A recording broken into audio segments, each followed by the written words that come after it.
Da domani fino al 14 aprile 2023, ogni venerdì per circa 1000 addetti di Benetton Group delle sedi di Ponzano Veneto, Castrette di Villorbe e della vicina Fabbrica scatta lo smart working.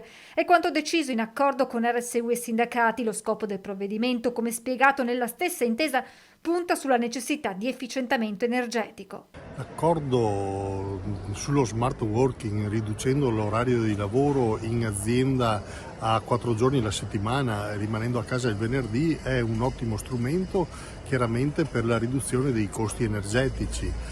Ovviamente i risparmi devono essere, i vantaggi devono essere per entrambe le parti e anche per i lavoratori che comunque continuano a lavorare. Dall'accordo sono esclusi i lavoratori della logistica, dell'imballaggio e di altre funzioni manuali.